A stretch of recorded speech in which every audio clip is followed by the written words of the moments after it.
Hey night survivors, welcome back to the channel. Tonight, brace yourselves, and because we're diving into 3 terrifying stories involving the New York City Fire Department. These are hidden accounts, never before revealed, exposing the horrors behind fires that should never have happened. If you love that spine-chilling feeling, hit the like button, subscribe to the channels, and drop a comment below. Have you ever been afraid of fire? Now, turn off the lights. Hell is about to begin. We got the call at 2:37 a.m. A nervous voice on the radio reported thick smoke pouring out of the windows of City Hall. The heart of the city was on fire. It was impossible to ignore the seriousness. The seat of public power was burning, and that had never happened before, at least not since the 19th century. When we arrived, I noticed something was wrong. The fire. It didn't behave like ordinary fire. The flames seemed to pulse, as if they were breathing. They climbed the walls like tentacles, and there was no visible source, just an oppressive heat coming from within. We went in with our gear, masks, hoses, axes. The building was old but solid, and yet the silence was terrifying. No alarms, no crackling sounds, no shattering glass, just that smell. It wasn't just burnt wood. It was something denser, like ancient flesh and rot. We climbed the main stairs, lit only by our helmet flashlights. The second floor was completely filled with smoke, but strangely, it wouldn't clear with the ventilators. It had weight, like it wanted to surround us. On the third floor, we found the first anomaly, a wall with carvings that didn't appear on any blueprint. Some kind of ancient alphabet etched into the dark wood. One of the guys snapped a photo. When we looked at the image, we noticed the central symbol was dripping something that looked like blood. But when we looked at the wall directly, there was nothing there, nothing visible. That's when a voice whispered in my ear, low, deep, impossible to mistake for a colleague's. It said, "You shouldn't have come back. Come back." But it was our first time there. Or was it? The heat suddenly surged. One of the windows exploded, as if something wanted to get out, but nothing came. Just shattered glass. We looked at each other. Time to evacuate, but when we tried to go down, the staircase was gone. Where there were once steps, now there was only a long, dark, silent hallway, and that's when it all truly began. The hallway in front of us seemed endless. The walls creaked as if they were breathing, and the smoke, thick, heavy like wet cotton, forced us to feel our way forward with our hands. But that wasn't what bothered me. It was the sound, or rather the sounds. They started as whispers, disjointed phrases, languages I didn't recognize, but something was off. I wasn't hearing them with my ears. I felt them with my skull, as if the smoke entered through my nose, my skin, and whispered straight into my mind. One of the guys stopped and ripped off his mask. He said he heard his daughter crying inside. His daughter who had died 2 years ago. He ran, vanished into the darkness within seconds, and with him, the radio went dead. No static, no white noise, just complete silence. We moved forward cautiously, looking for him, but what we found was worse. The smoke seemed to part on its own, as if something was guiding our steps. We descended a narrow staircase made of old stone, definitely not part of the modern City Hall structure. The floor was damp, like we were entering a basement forgotten for centuries. Down there, we found sealed iron doors covered in rusted chains. And then it spoke to me again, the voice. This time, clear, painfully familiar. "You burned me once." But I came back. The chains started to move on their own. Slowly, one of them dropped with a sharp clank onto the floor, and on the other side of the door, we heard something crawling, a slow, wet, dragging sound, like someone or something being pulled closer. We pointed our flashlights one, but the light didn't cut through. It was swallowed by the darkness, as if the darkness itself was hungry. The second guy panicked. He tried to run back up the stairs we'd come from, but they were no longer there. Now it was just me and one other left, and the sound of wet, heavy footsteps getting closer and closer. We descended what felt like the final staircase. The dampness was suffocating. The smoke, thicker than ever, didn't just occupy the space, it compressed the air inside our lungs. What we found at the bottom was never meant to be unearthed. It was a circular chamber, built of black stone, with columns covered in moss. In the center, a pedestal, and on it, a charred book, still intact despite the heat. Around it, human bones arranged in ritualistic patterns, ancient names carved into the walls, some with our last names. The other firefighter stopped in front of one of the columns. He started murmuring something, words that weren't his. His voice trembled, like he was possessed. His eyes rolled back. His skin began to crack, and then he turned to me. With a smile that wasn't human, I stumbled backward, slipping on the damp stones. The book on the pedestal ignited with black flames, flames that didn't illuminate, but devoured the light. And that's when I understood. That fire didn't want to be put out. It was the guardian of whatever had been imprisoned there. The room shook, the columns groaned. From the floor, charred hands began to emerge, trying to grab my ankles. I felt claws tearing at my boot. Screams echoed through the walls. Not our screams, but ancient cries from centuries ago. In desperation, I aimed the extinguisher at the book. I emptied it with all my strength, but the white foam vanished in the black smoke, as if it had never existed. And then she returned. The voice, closer now, more intimate, as if it were right behind my ear. You opened it. Now you belong too. I dropped to my knees, surrounded by symbols glowing a vivid red. The room spun. Time no longer existed in that place. The only thing I knew for sure was that this place wasn't of our world. It was an altar, a prison, and someone or something had just been released. I don't know how long I was on my knees in that room, surrounded by living symbols and hands rising from the floor. Minutes, hours, years. The smoke no longer burned. It whispered. It coiled around my body as if it wanted to envelop me, to transform me. The other firefighter, whatever was left of him, was now circling the pedestal. His face cracked, eyes pitch black. He repeated one single phrase, "The fire never sleeps. The fire never dies." Then came a rumble. The floor shook so violently that cracks opened beneath my feet. From the darkness, something began to rise. It was a figure made of soot and coal, its body covered in living embers that gave off no light. It had the shape of a man, but moved erratically, distorted as if every joint was reversed. The creature radiated a heat that made the air tremble, but no visible flames, only the threat of ignition, as if hell itself waited for the perfect moment to emerge. It stopped in front of me, and then it spoke. "You tried to extinguish what was sealed in blood. Now you are part of the flame," I screamed. But not with my mouth, with my soul. My eyes burned. My hands began to disintegrate into ash. Slowly, I could feel memories slipping away like steam, as if the real world was unraveling inside me.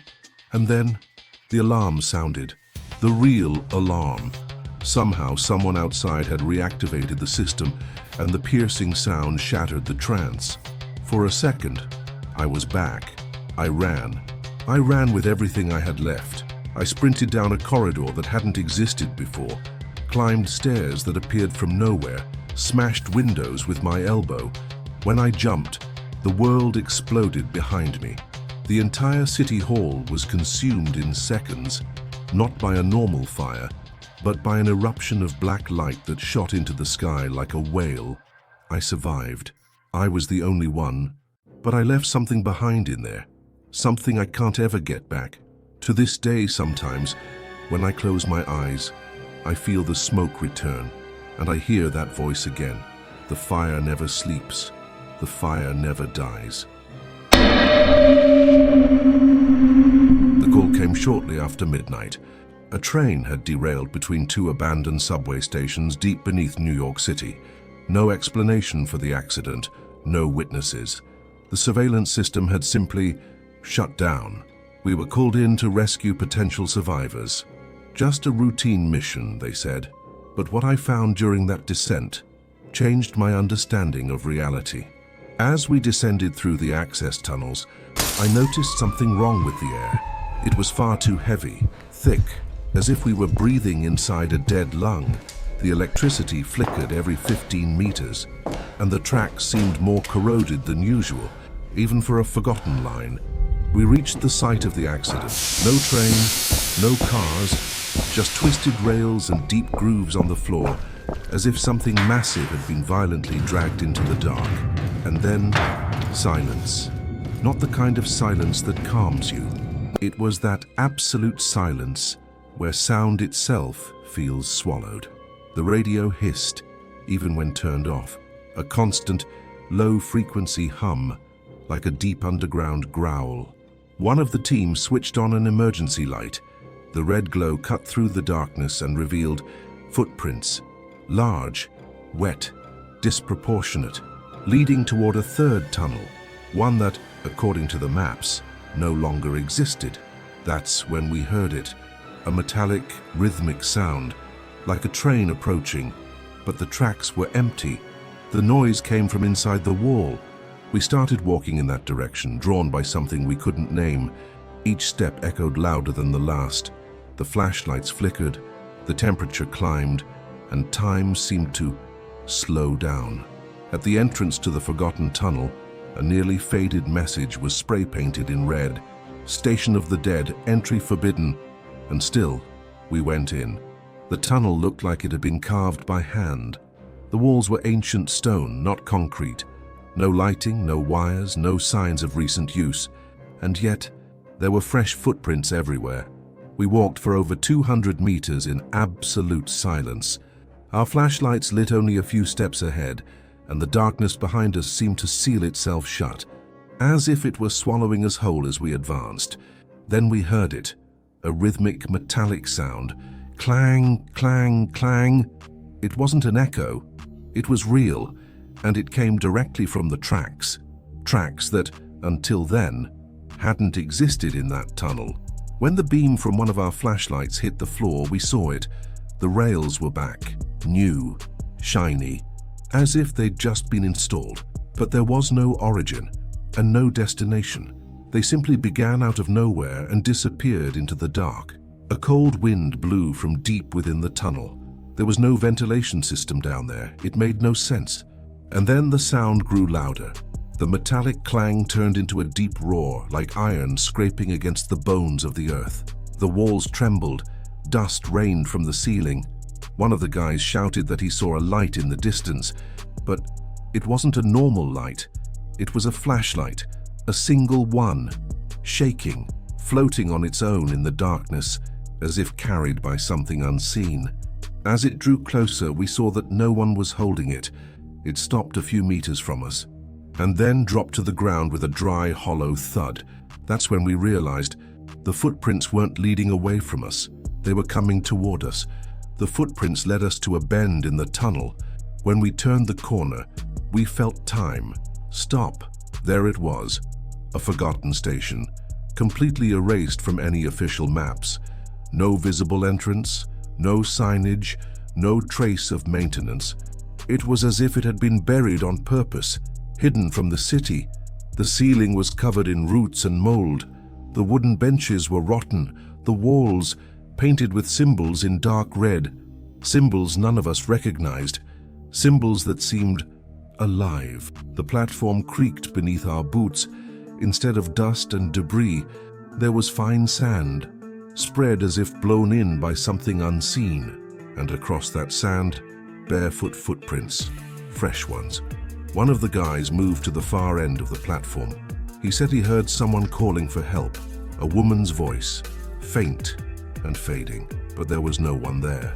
Instead, there was a mirror, large, dirty, cracked, but the reflection was crystal clear, only it wasn't ours. We saw 4 firefighters, but the faces weren't ours. They were distorted versions, thinner, hollow-eyed, and behind their backs, shadows shaped like hands. Our flashlights began to flicker. The station started to vibrate softly, as if something massive was moving beneath the tracks. Then the station lights, which had never been on, flickered to life for a single second, and in that instant, we saw passengers. Around 20 motionless figures covered in soot, seated on the benches. None of them breathed, none of them blinked, and all of them were staring at us. The sound of metal began again, louder now, closer. A deep roar that seemed to come from everywhere. The walls, the ceiling, the ground. Instinctively, we turned toward the tracks, and there it was, a train, but not a normal one. It approached slowly without any light, no headlights, no interior glow. It was made of scorched, twisted metal, covered in ash and handprints. The windows were black, but we could see eyes, dozens of them, watching. It made no sound as it braked. It stopped at the platform like it already knew we were waiting. The doors opened with a dull, muffled hiss. Inside there was absolute darkness. No seats, no passengers in sight, just that feeling that something or someone was waiting. One of the guys started walking toward the door. We tried to stop him. We shouted, but he couldn't hear us. It was like he was hypnotized. As he crossed the threshold, there was no scream, no struggle. He simply vanished. The door shut immediately. The train remained still for a few seconds. Then, slowly, it began to pull away, but it didn't follow the tracks. It sank, as if descending into the concrete floor of the station, passing through solid ground and leaving behind only a trail of black soot in the air. We stood frozen. We couldn't speak. We couldn't run. Something in us was drained in that moment. We made it out of that forgotten station. We climbed back through the tunnels in silence, as if we were leaving behind not just a place, but part of our souls.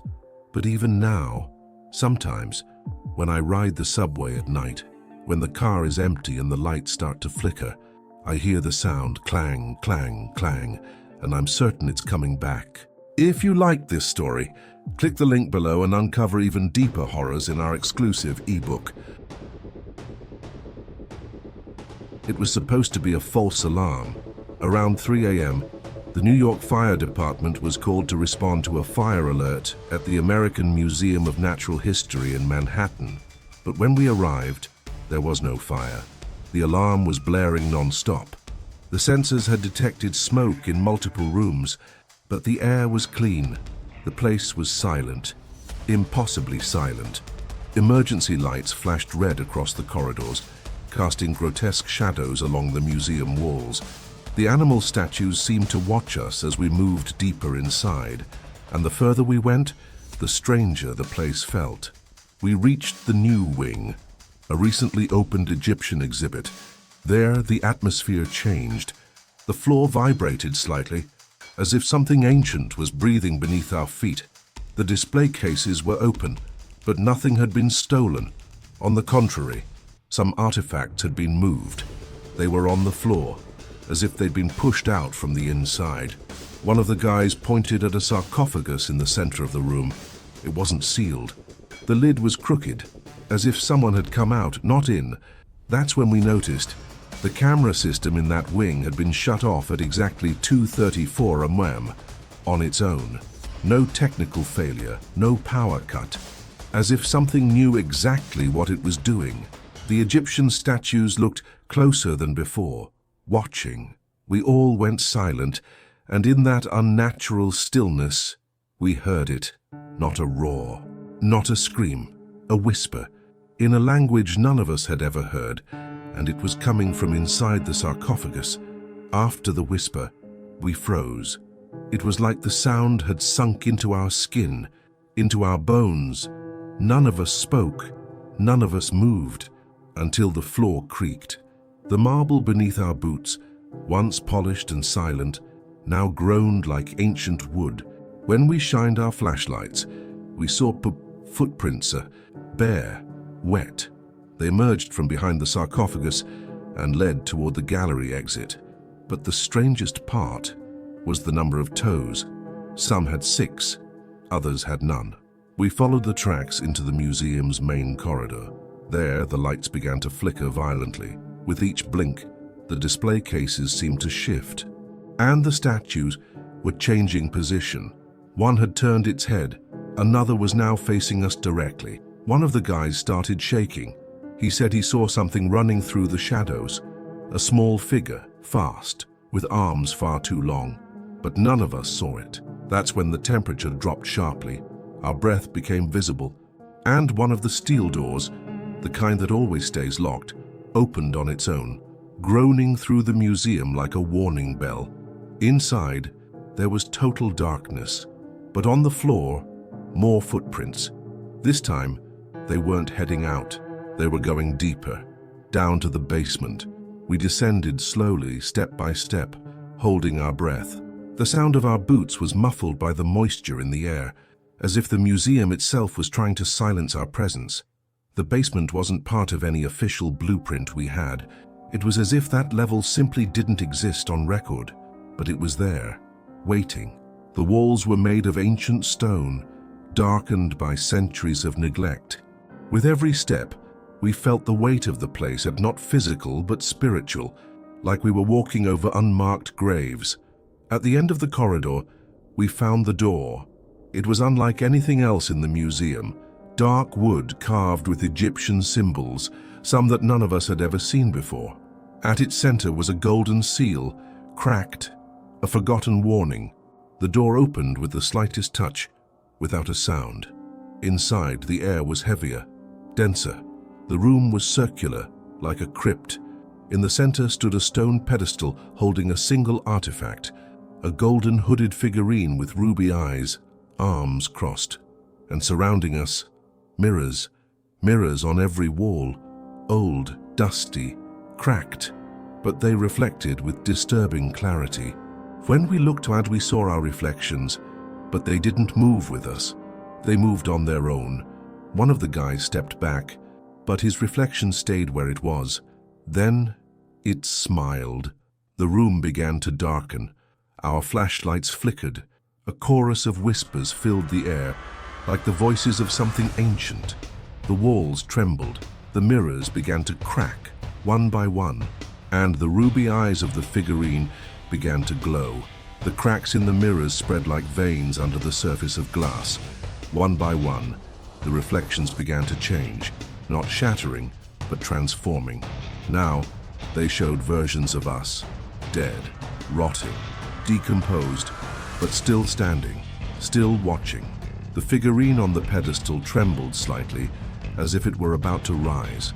Its ruby eyes pulsed with a glow that synced perfectly with our heartbeats. Faster, tighter, choking the air. We tried to leave. The door was gone. Only walls remained. The room had closed in on us. The voices returned, louder now, like a chant, and the mirrors began to consume light. Our flashlights died, one by one. We were left in total darkness. That's when we heard the first scream. It came from inside the room, but not from any of us.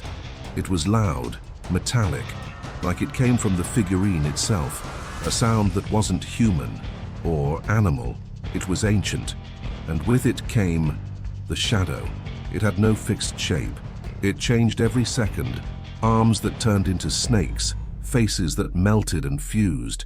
It rose from the pedestal, crawling across the walls, multiplying within the mirrors.